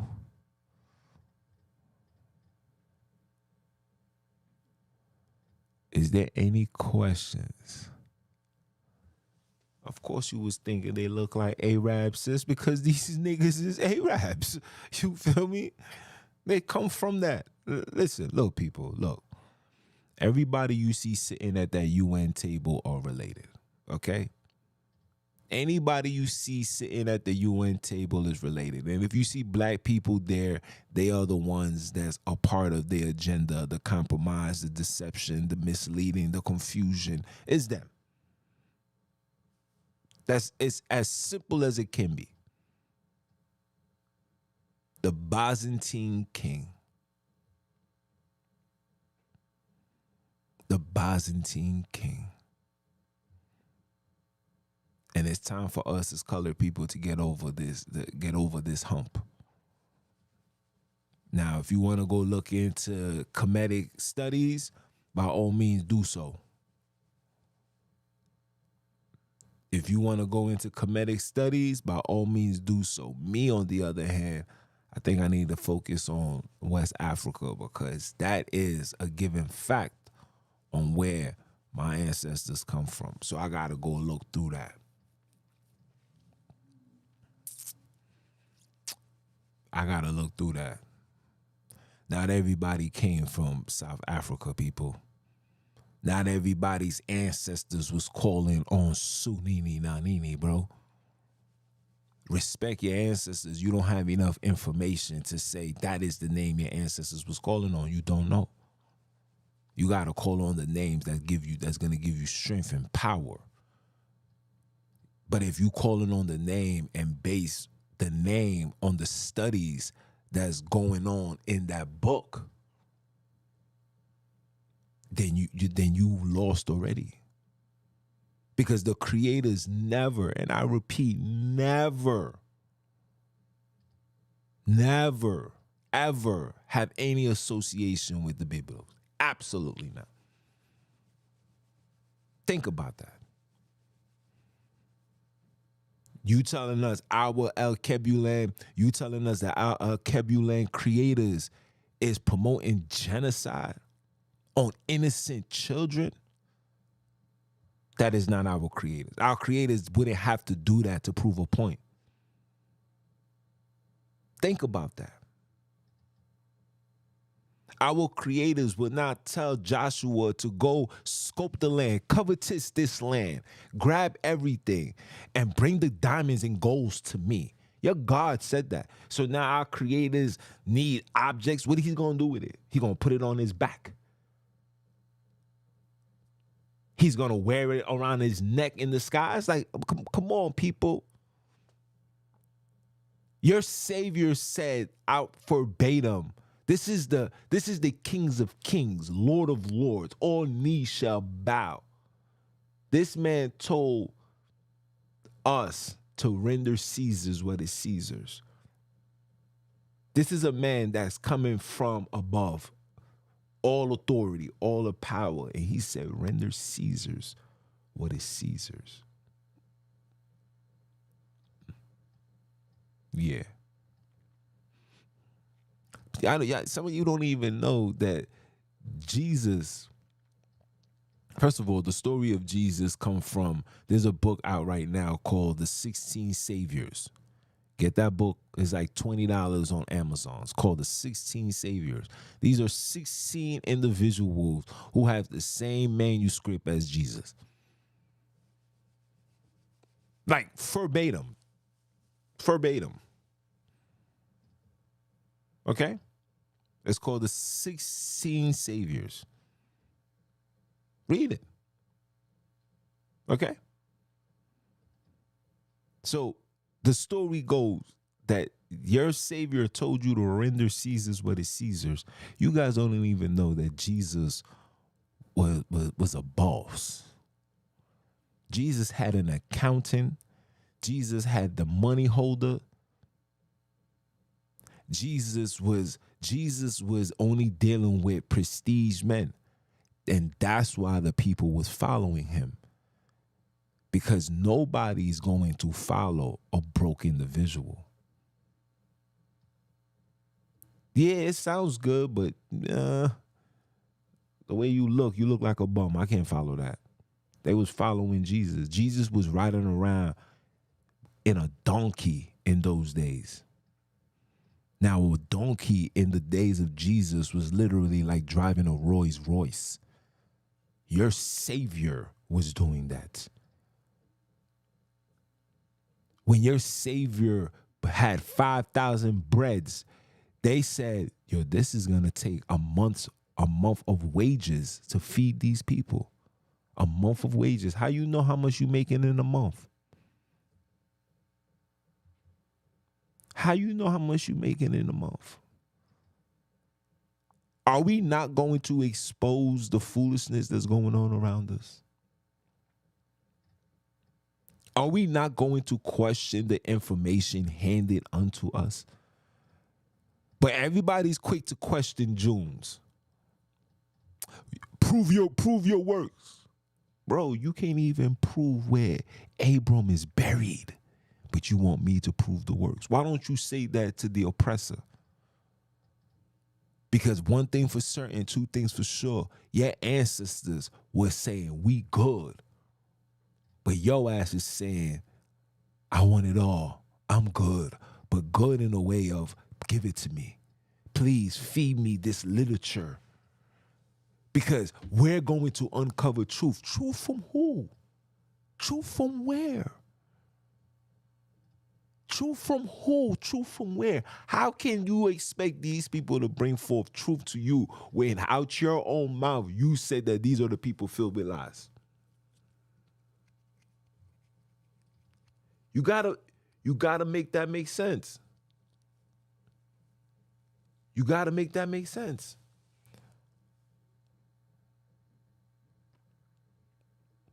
The brother said, what's the name that we call on? That's for you to find out, my brother. That's all I'm saying. If you come from West Africa and the names and the supreme deities that's called in West Africa is tied with your lineage, your ancestors, right? If you ask your grandmother, your grandfather, and he says, we used to call on Chinike, guess what? That's the creator you call on. That's the creators you call on. But out of respect, and I'm speaking for myself, out of respect, being an El Kebulan kidnapped, meaning I don't know nothing outside of what I was told from elementary school to now. I don't have no recollection. I cannot trace myself back to the very root of Africa, El Kebulan. I can't do that. So at the same time, I can't disrespect my ancestors, right? Because, see, you guys are getting too caught up into the ways of religion and you don't understand that there's a divine order. How the heck do you think you can connect to the creators when you don't even acknowledge your ancestors? How are you connected to the creators when you don't even answer to the fallen deities, the so-called fallen deities who govern, who hovers over us? You don't even acknowledge them. You acknowledge Jesus. Jesus is the replacement for the fallen deities that hovered over the El Kebulan people and the land. The minute we started calling on Jesus is the minute we started getting weak, is the minute we lost our land, is the minute we became divided. All because of a Biblos and the story of Jesus. Everybody has their own interpretation of what the Bible is saying. Everybody, even myself. Oh, that's not what that means. It means this. Then you'll go to somebody else and somebody will be like, that's not what that means. It means this. It was designed to do that, to keep us in a state of confusion. Because if it doesn't mean this and it means that, that means what we're bringing forth, it doesn't stand on factual information. It's just another belief, assumptions, and assertions. Those are the three things that comes along with black religions: assumptions, beliefs, and insertions. Nobody stands on facts. Nobody standing on facts. You cannot pinpoint absolutely nothing to prove everything that you guys are saying. And that's all I ask. I ask you guys to prove to me that the Biblos is our book. And your prize to fame is, look at the names, my brother. Look at the names that's in the Bible is here. Did you not know that the mercenaries came into your land and restructured everything? Ask yourself this question: how did the English language dialect made its way into El Kebulan land where people didn't even speak English? How did that happen? Make that make sense. You think when they came, you think when the missionaries or the mercenaries came, you think they came to just look around and convert? No. They came, they convert, and they look for areas where they can conquer and establish their biblical narratives. The land of Mamre was literally created in 1905, bro. And I forgot the people that put it together. And guess what? Those people came from Germany. Every nation had their hands in your demise, your configuration of your mind. He that controls the mind controls the spine, and you're wondering why you're still being left behind. Huh? Huh? Now, if you want to be, if you want to just focus solely on biblical scholars, fine, cool, granted, that's for you. That's for you. But if you're not going into the El Kebulan customs and traditions, if you're not going there with a clear state of mind, with a clean conscience, without this so-called you're Christian stigma, like you're already going in there expecting the worst, like, oh, this is evil. You didn't even try it. If you're going in there with that, you will never get anywhere. And the ancestors is going to keep you guys stranded right where you stand, guys. You guys are listening to other people, and look, you guys are stranded. You're still standing there waiting. What is this? Exodus 6, 7, 8? Keep waiting. Because these stories, listen, that's what I'm saying. But all tribes call him, like I said, that him, the gender came with colonialism. And that's what I'm trying to let the people know, that we all had different names for the creators, but you got to find out, you got to find your origin, bro. And I'm definitely going to do something for hell. I promise you I'm going to give you something for hell, because I have to put this to rest. This hell story, think about this. Let's think about this. The people that gave you the Biblos are the ones that gave you the story of hell. Think about all the wickedness and evil that these people have done. Not one time did any one of these people had any fear of going to hell when they was in your space, when they was in your face, when they took your place, when they took your family off this entire race. They had no concern about hell. Think about that. Hell became a prominent thing when it was introduced to the slaves. Why did they give the hell story? The hell story was given to prevent you from ever doing another Nat Turner, from ever doing another Toussaint Louverture. Okay? This is what hell was created for. To make you question your retaliation. Damn, if I do this, I'm gonna go to hell. If I treat this person like this, I'm gonna go to hell. You think your ancestors know anything about hell? Do you think your ancestors know anything about hell? Absolutely not. Absolutely not. The hell story was given unto the prisoners of war, which is you, El Kebulan, whether you've been kidnapped or you've been colonized. Whether you've been kidnapped or you've been colonized, the story of hell came when they needed to keep you under their control. Yo, Jesus is coming back. Follow the ways of Jesus. Keep the laws. Be a good servant. They switched it up. They said, be a good servant of Christ and everything's going to be all right. That's what they told you. But the people that gave you Christ are the same ones that's taking away your life. Physically, mentally, spiritually, financially, emotionally, they have their foot and their hands in everything that you do. They are literally the puppet master. They are the ones that brought this Hebrew ideology to black people. They are the ones that brought Christianity to you. They are the ones that changed the areas in El Kebulan and put it in the book to go hand in hand. They the ones that did that.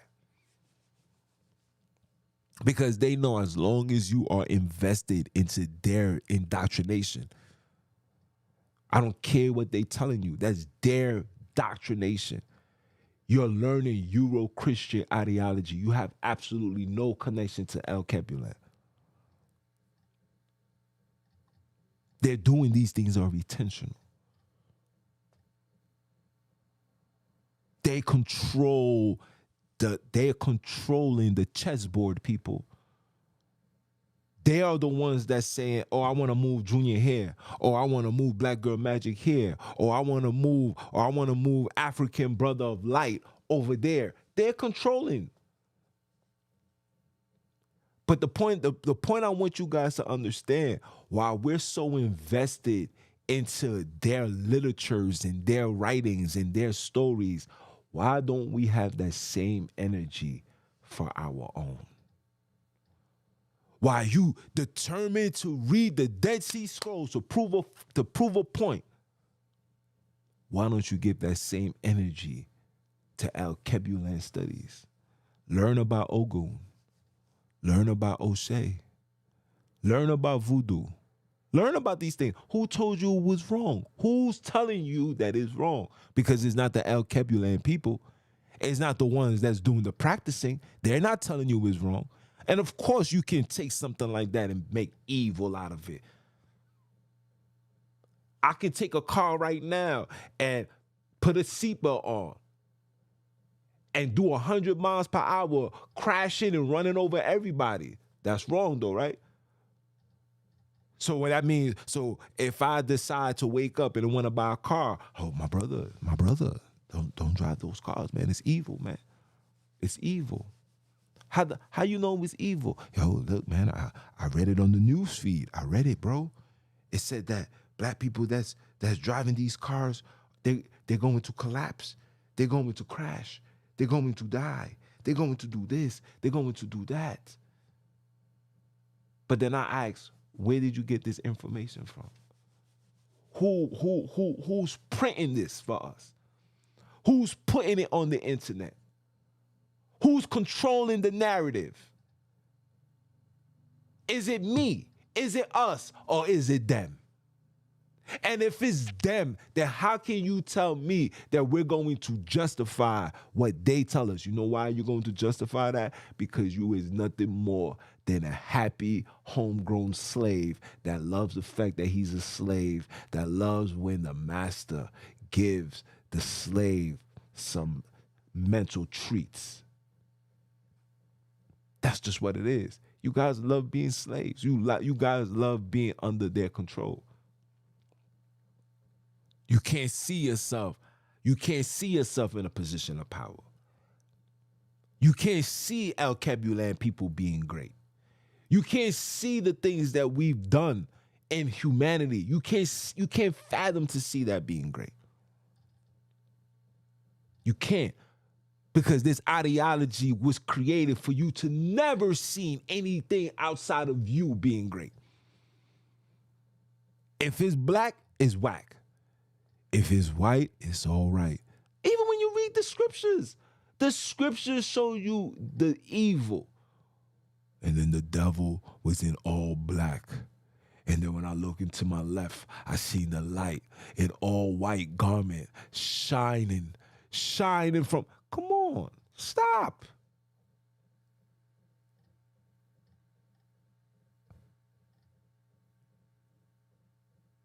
Yes. And we was taken from everywhere. Facts. Think about that, people. The hell story was only created to cause fear, bro. Fear, bro. Now, I don't know the true understanding what goes on after death. You know how we're going to find that? When we speak to our people. When we speak to the elders of the land. When we speak to those that's literally designed. You understand? You understand what I'm saying to you? The people that was literally designed to pass on this oral information onto the people. The only people that's suffering right now in El Kebulan are those that's still committed to their religion. Look what's going on in the Congo right now. You got people saying, Jesus, please save us. Jesus, soon come. Don't you know Jesus, when Jesus came to us, he came on a ship and he gathers all up and he put us in a new location. And he flew away. You know, you ever look at a ship, and when you see the ship sailing, after 3-4 hours, it goes away and it looks like it's gone into the sky. This is where they get, why are you looking into the sky for? The same way he went up is the same way he's gonna come down. And that is a fact. That is a fact. And he came down. He came down from the Euro-Asias. He came from those areas and came into your land and said, Jesus is here. Convert to my religion and you shall be saved and you shall inherit the kingdom of heaven. The El Kebulan said, the kingdom of what? Nah, we good. And when they heard that, and they went back to the Pope. Yes, listen carefully. I'm about to feed you something. I'm about to give you this barbecue chicken. They went back to the Pope and said, now these niggas don't want to convert. You know what they said? Make them convert with force. This is where you see the Crusades. Anything when you hear the word crusade, that means force Christian beliefs on people. That's what the crusade is. Bloodshed, jihad, bloodshed through Islam. Crusade, bloodshed through Christianity.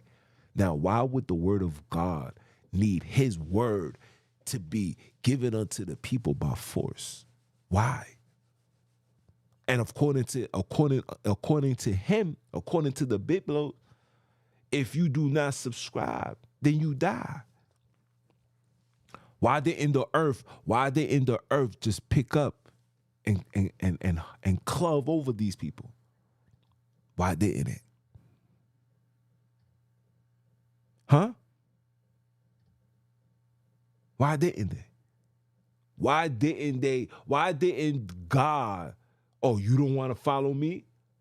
Why did he have to send individuals to do his dirty work? Oh, my bad. We was disobedient. We wasn't keeping the commandments. But how we was keeping the commandments when we didn't even know what the commandments was? The commandments has only been in South Africa for 143 years. I repeat, the commandments has only been in South Africa for 143 years. That means prior to that, the people didn't know what the heck that was. But you got a whole bunch of people converting back to the same thing that destroyed the Alkebulan.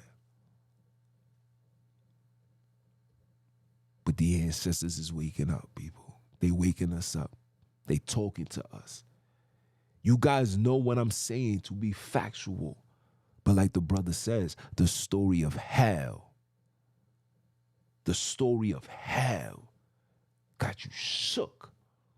Got you scared to take a stand. And I'm not telling you to go to the Rothschild house and demand. I'm not saying that. Because our strength is not just going to be like that.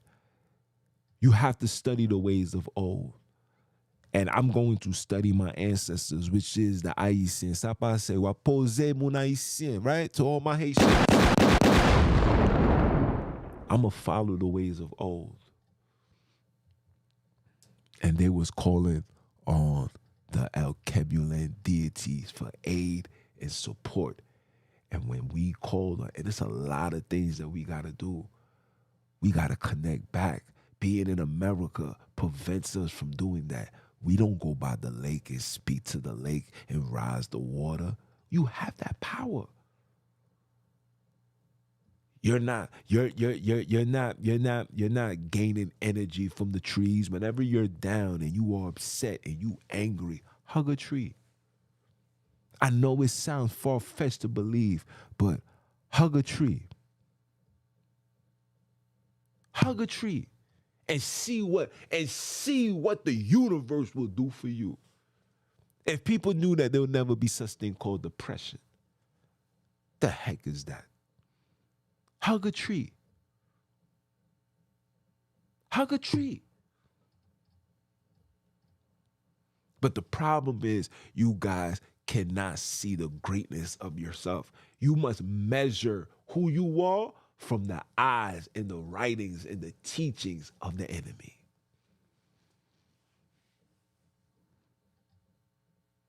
How long will we be in this state? Paul said, hold on.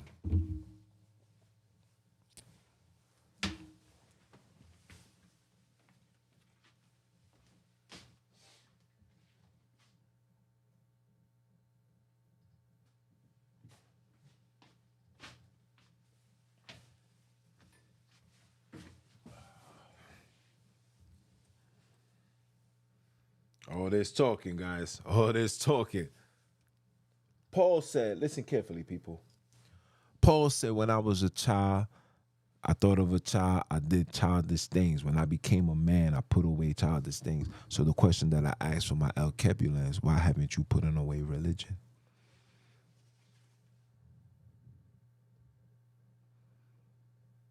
Of course. But righteousness, your righteousness is not measured based on the stories that they gave you.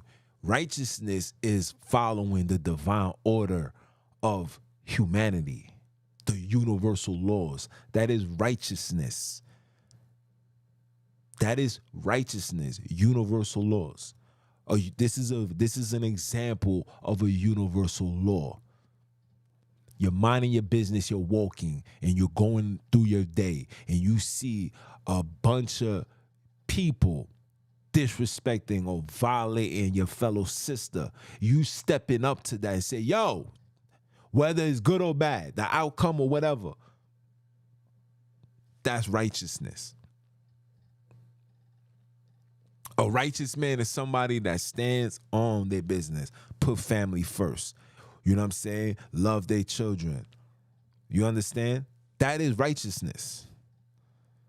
Your righteousness is not, because when you read the Biblos, right?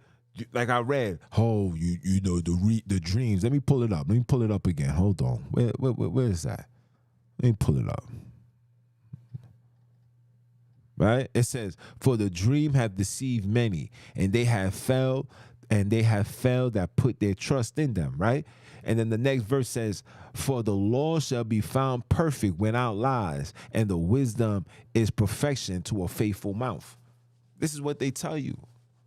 So your righteousness is now righteousness according to the creators, according to your ancestors, according to the universe. Your righteousness, you're determining basing your righteousness solely on the ideologies of the imprint and writings that these people gave you, not the creators.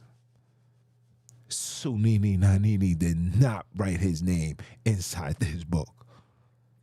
He did not write his name. Listen, people. Do you know when Abram, Isaac, Jacob, and every single one of these 12 tribe people, there was no Bible written at all, but yet they connected with God? Think about that. Now you fast forward to prior to the invasion, after the invasion, after colonization, after slavery, out came a book, 1611, King James. By 1619, you was in prison. 1611 came the KJV. By 1619, you was in prison. Make that make sense? Because they was spending 8 years violating Africa, violating your people, violating your ancestors, your mother, your great-great-great-grandmother. I want every El Kebulan people to understand that somebody in your family was violated because they did not convert into their ideology. Every single one of us are only following their religion out of fear, out of trauma, out of fear, out of trauma. The post-traumatic Christ syndrome is real. But too many of y'all is too weak to deconstruct. You don't want to let go. You want to hold on tight. And if you're going to hold on tight, I'm all for that. I respect everything, whatever you want to do. Just provide us with the facts. Provide me with the facts. If you said that they stole this from us and it was plagiarized from this scroll and that scroll, how can you prove that? Who has access to these Dead Sea Scrolls? I would love to read it. I would love to get this scroll and run it by my El Kebulan sister from South Africa and say, yo, can you break this down for me? I would love to receive that. But nobody's seen it. And if nobody's seen it, how can you tell me to believe it?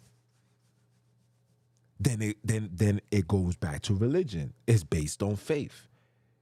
It's based on faith. It's not based on fact. It's based on faith. If you didn't see it,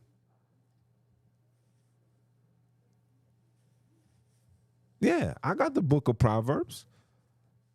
The book of Proverbs was also taken from the Egyptian text. I forgot the original name. I forgot the original El Kebulan name. Yeah, I got multiple African proverbs. The reason why I don't put it up too much because when I see the author's name, it's another Steinberger. So I don't know, you know what I'm saying? Oh, this is our understanding, studying and speaking to the people. No. I need the El Kebulans to give me that. I need the El Kebulans to give me that. I need the El Kebulans to give me my Proverbs. How the heck? I might as well read the Biblos. I'm just saying. But yo, that's my time, guys.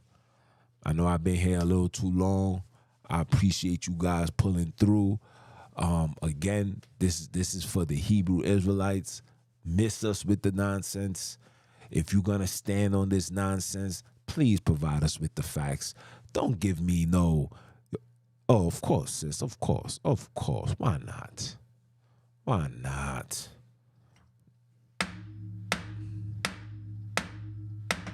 Why not, sis? Why not? And what about saying this? Are you dumb? Huh? Are you dumb? Huh? Are you dumb? Huh? Are you dumb? Are you this dumb? Or are you dumb? Huh?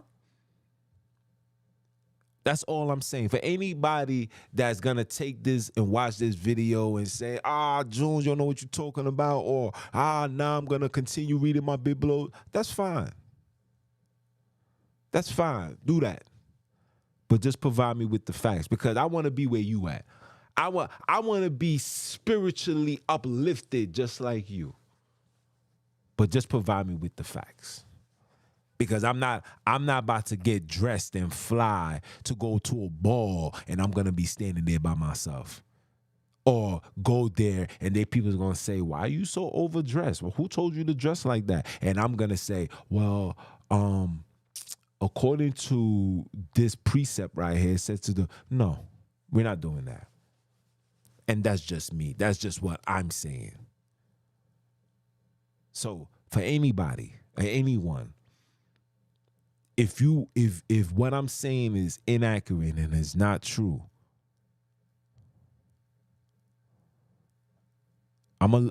yo, Black Girl Magic, he just put something down, brother. Dr. Mutatu Abani, I don't know how to say that, but write that down and send it to me in the DMs. Please send it to me. Send it to me in the DM so I could look into it. You see, because I'm all for learning my vocabulary and history, but it has to come from my people. And if it's not coming from my people, I don't want it. I don't.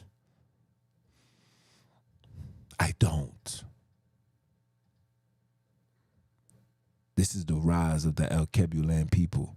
This is our time. While you see the powers to be going through what they're going through, this is our time. You see the migrants being removed, is because it's our time. Just stay strong, stay humble, stay G'd up from the feet up, you heard? Righteousness is not based on what the Bible say. Righteousness is based on the actions of your alignment with the universe. Okay? You can hurt somebody in righteousness, right? Somebody try to harm your loved ones and I snap your neck. That's a righteous deed right there. That's a universal order. Okay? And our ancestors stood on that, and I approve that. Support the movement. Listen, guys, get yourself some merchandise. Please, get yourself some merchandise. I'm still waiting. I'm about to call these people up and figure out what the heck is going on. I need my merchandise so you guys can see the brand new merch is literally on the page, on the channel. You got the I Am a El Kebulan Kidnap. You know what I'm saying? You get the El Kebulan kidnapped with the hands on the shackles and all that. You know what I'm saying? Like, let's cause the controversy this summer. When they see us, they're like, yo, what's that? Yeah, that's me. You know what I'm saying? Let's stand on business. While they got you walking around with a cross around your neck or Jesus piece on your shirt, show them you are El Kebulan kidnapped and you are aware that they kidnapped, and we're not with the kidnap theatrics that come along with it. Yeah, we kidnap, but we back, and that's a fact. And you know what that means, because we standing on facts. Facts over belief. So please, get yourself a merchandise. Support the movement. Definitely going to be doing more content. I might just do another presentation. There's a lot of things I want to talk about, a lot of things I want to address. The story of hell is on the to-do list, my brother. I promise you. It's on the to-do list. Like, literally, I have it. To-do list. Talk about hell, the origin, where it comes from, why it was given unto the people. I have that. You know what I'm saying? It's just a matter of putting it together. You know what I'm saying? Got to give you guys some visuals. Got to give you guys some archaeological studies. And I still got to speak to the El Kebulan people just to get the better understanding of what goes on after death according to the El Kebulans. So please, people, continue supporting, like, comment, share. Bantu Princess, I see you. I see you, sis. Don't act like I ain't see you. I seen you. I forgot to say what up to you. Nothing but love, sis. You know, I appreciate every time you come outside. These are my two gunners, you heard? Certified, you heard? Never friggy or for biblos. We just want the truth, and we gonna go through it like tic-tac-toe, you heard? But anyway, continue supporting I Am Him, you heard? Junes, the NBIC. And if it's your first time, I hope it's not your last time. If it's your second, third, fourth, fifth, sixth time, that means I'm still in your mind. That means we're still on that grind, because it is about that time. Time for what, people? Time for what? Time for you guys to go get yours, because I'm on the journey to go get mine. Are you dumb or are you dumb? Are you dumb? And I'm going to holler at y'all.